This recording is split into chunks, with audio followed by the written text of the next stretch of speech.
America की यात्रा के बाद प्रधानमंत्री नरेंद्र मोदी का अगला पड़ाव मिस्र है। पीएम मोदी 24 और 25 जून को 2 दिनों तक मिस्र में रहेंगे। इस दौरान मोदी मिस्र की ऐतिहासिक अल हाकिम मस्जिद का दौरा करेंगे।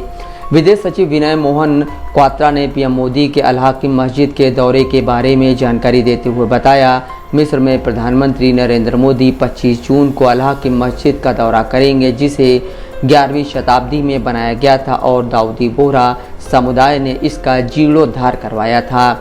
मस्जिद को ऐतिहासिक काहिरा के हिस्से के रूप में 1979 में यूनेस्को ने विश्व धरोहर स्थल के रूप में शामिल किया था। पीएम मोदी की यह पहली मिस्र यात्रा है और साल 1997 के बाद किसी भी भारतीय प्रधानमंत्री की मिस्र की पहली आधिकारिक यात्रा है।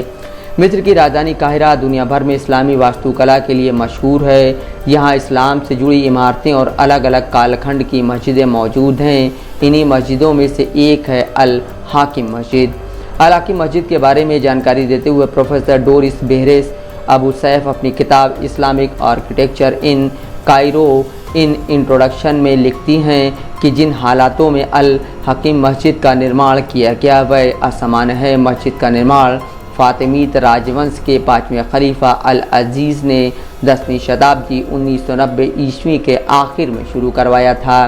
फातिमीद राजवंश अरब मूल का इस्माइली शिया राजवंश था। निर्माण शुरू होने के 1 साल बाद मस्जिद में पहली बार नमाज पढ़ी गई। हालांकि इमारत तब भी पूरी तरह से नहीं बनी थी। इतिहासकारों का मानना है कि तब तक मस्जिद में सिर्फ नमाज वाला कमरा ही बना था। साल 1002-3 में अल अजीज़ के बेटे और फातिमीद राजवंश के 6वें खलीफा अल हाकिम ने मस्जिद का पुनर्निर्माण शुरू कराया। इन्हीं अल हाकिम के नाम पर मस्जिद का नाम अल हाकिम रखा गया है।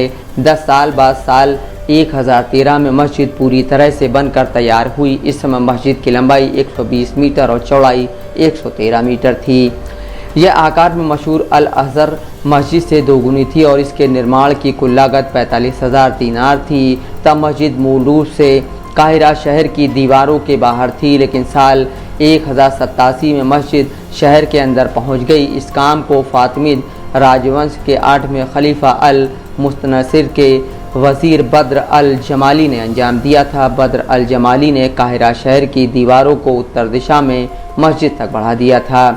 13वीं शताब्दी के मध्य में मिस्र में ममलूक सल्तनत का राज स्थापित हो चुका था। साल 1303 में मिस्र में भूकंप आया और इसके चलते गिज़ा पिरामिड से लेकर कई मस्जिदों को नुकसान पहुंचा। क्षतिग्रस्त हुई मस्जिदों में अल हाकिम मस्जिद भी शामिल थी। इसके बाद ममलूक सुल्तान अबू अल फतह ने इसे ठीक कराया। इस समय तक मस्जिद का इस्तेमाल इस्लामी शिक्षा के लिए भी किया जा रहा था। ईसाई धर्म युद्ध के दौरान मस्जिद का इस्तेमाल जेल के रूप में, अयूबी राजवंश के सलाहुद्दीन द्वारा अस्तबल के रूप में, नेपोलियन द्वारा एक किले के रूप में, 1890 में एक इस्लामी कला संग्रहालय और फिर 20वीं सदी में लड़कों के स्कूल के रूप में किया गया था।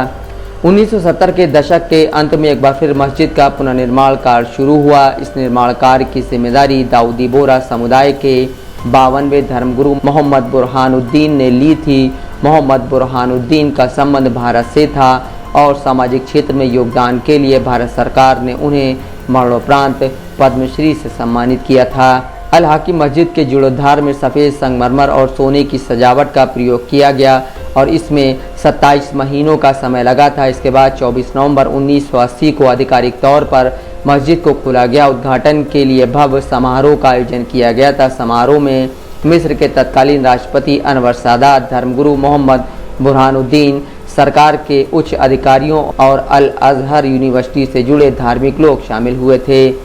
करीब 4 दशक बाद साल 2017 में दाऊदी बोहरा समुदाय और मिस्र के पर्यटन एवं पुराविशेष मंत्रालय ने मस्जिद को लेकर एक साझा पहल शुरू की थी। इसके तहत मस्जिद के वास्तुशिल्प का नवीनीकरण करने के साथ साथ मस्जिद की दीवारों का नमी से बचाव और CCTV कैमरे लगाए जाने थे। 2017 से शुरू हुआ ये प्रोजेक्ट 2023 तक चला और 6 सालों के दौरान इसमें 20 करोड़ रुपए से ज़्यादा खर्च हो गए।